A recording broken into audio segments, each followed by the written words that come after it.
Hi అండి. నేను ఇప్పుడు రొయ్యలు ఫ్రై చేస్తానండి. నేనైతే ఒక 100 గ్రాముల రొయ్యలు తీసుకున్నా. ఇప్పుడైతే రొయ్యలు ఫ్రై చేస్తా. 100 గ్రాముల రొయ్యలకు ఈ స్పూన్ తోటి స్పూన్నర ఆయిల్ వేసినా సరిపోద్ది. ఆవాలు, జీలకర్ర వెయ్య, ఎండుమిర్చి,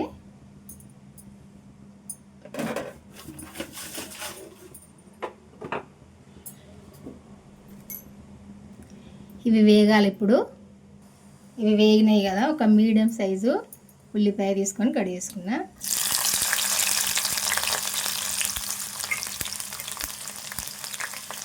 ఇందులో కొంచెం పసుపు వేసుకుందాము. ఉల్లిపాయ వేగదాకా వేసుకుందాము.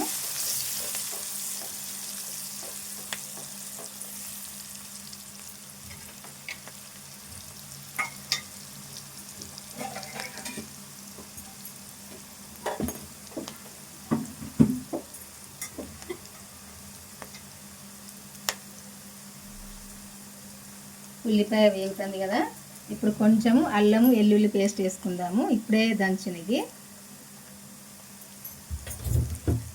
ఇది కూడా వేగదాకా వేపుకుందాము.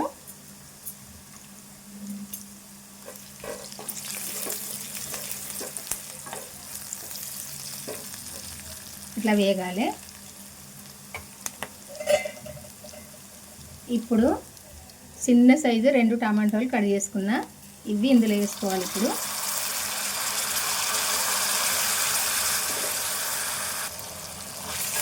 ఇప్పుడు ఈ టమాటాను ఇట్లా కలుపుకోవాలి. కలుపుకుంటే ఇదంతా మెత్తగా కావాలి. ఈ టమాటా దగ్గర ఉడకాలి.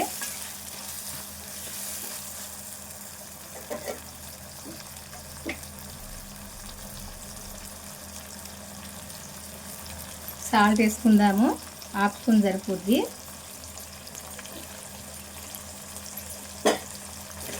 కొంచెం మేము కారంలో వేసినాం కాబట్టి సాల్ట్ ఇది సరిపోద్ది. కారంలో లేకుంటే ఇంకా కొంచెం వేసుకోవచ్చు.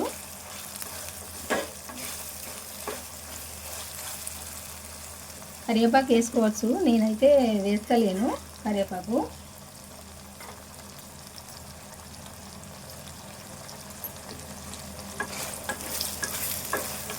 ఇదంతా వేపుకోవాలి.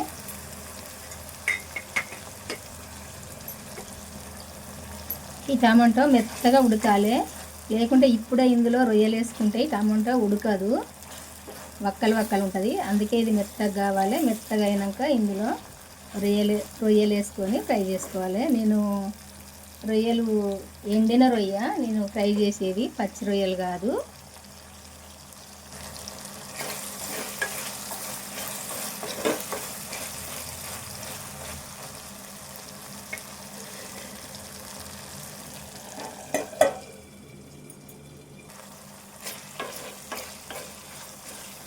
టమాటా అంతా ఇట్లా మగ్గాలి. మగ్గితే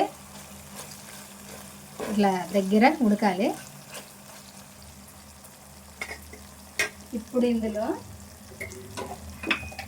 కారం వేసుకుందాము. పచ్చిమిర్చి వేయలే, వేస్తే వేసుకోవచ్చు. నేనైతే వేయలే.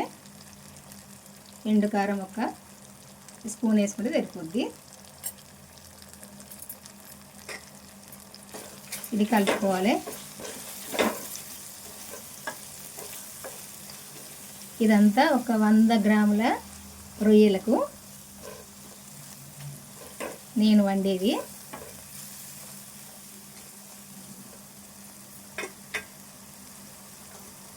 ఇప్పుడు శుభ్రం చేసుకున్న రొయ్యలు అయితే ఇందులో వేసుకుందాము.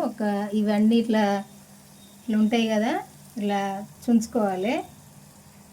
మూతులు అట్లా అన్నీ చుంచుకోవాలి. ఇట్లా చుంచుకొని ఇవి ఒక 2 సార్లు సాల్ట్ వేసి మంచిగా శుభ్రంగా కడిగిన. ఇప్పుడు ఇందులో వేసుకోవాలి.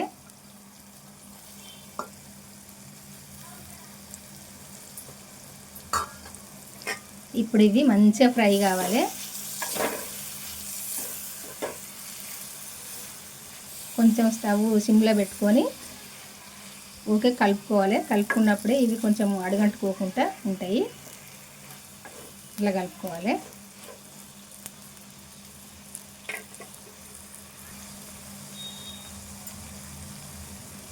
ఇట్లా ఊకే కలుపుకోవాలి. కలుపుకుంటేనే ఇట్లా గిన్నెకు అడుగంటుకోకుండా ఉంటాయి. ఇట్లా కలుపుకోవాలి. మంచిగా ఫ్రై అవుతాయి.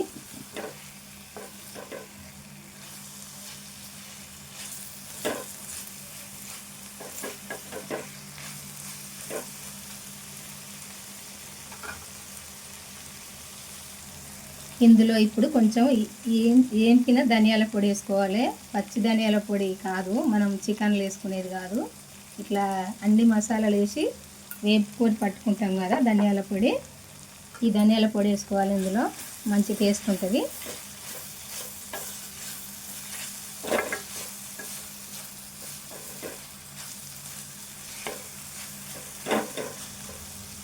చూస్తేనే నోట్లో నీళ్ళు అయితే ఊరుతున్నాయి. తింటే కూడా అంత కమ్మగా ఉంటుంది. కొత్తిమీర కూడా వేసుకుందాం ఇప్పుడు ఇందులో. ఈ కొత్తిమీర కూడా ఇది కూడా కొద్దిసేపు ఫ్రై కావాలి. ఈ రొయ్యలతో ఈ కర్రీలో కలిసేటట్టు ఇట్లా మంచిగా ఉడకాలి.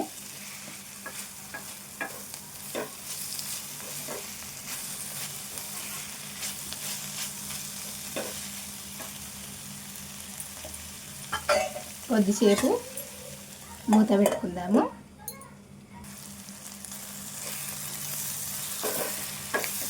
ఇంకా కొద్దిసేపు ఇవి ఉడికితే సరిపోతాయి. ఎందుకంటే ఈ రొయ్యలు కూడా ఉడకాలి. ఉడికినప్పుడే మంచుకుంటాయి, లేకపోతే పచ్చిగా వస్తాయి. చూడండి, టమాటో లేదు కదా, మెత్తగా అయిపోయింది కదా. చూడండి, ఇట్లా ఫ్రై అయితే సరిపోతాయి. ఇట్లా ఉడికితే టమాటో మెత్తగా ఫస్టే ఉడికించుకున్నాం కాబట్టి ఇందులోనే కలిసిపోద్ది. ఒక రొయ్యలు మాత్రమే కనపడతాయి. తినడానికైతే చాలా టేస్ట్గా, కొంచెం వేసుకుంటే సరిపోని అన్నం తినచ్చండి, అంత టేస్ట్గా ఉంటుంది. ఇది ఇంతవరకు ఎవరైనా చేసుకొని వాళ్ళు ఉంటే చేసుకొని అయితే మరి ఎట్లుందో కొంచెం కామెంట్లో పెట్టండి.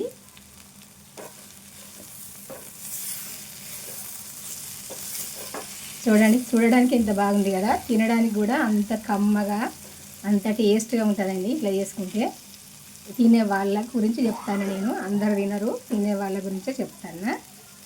బాయ్ అండి, ఉంటానండి. మా వంట కనుక నచ్చితే ఒక లైక్ చేసి అయితే మన ఛానల్ అయితే సబ్స్క్రైబ్ చేసుకొని వాళ్ళు చేసుకోండి. మళ్ళీ వంటతో అయితే కలుద్దాము.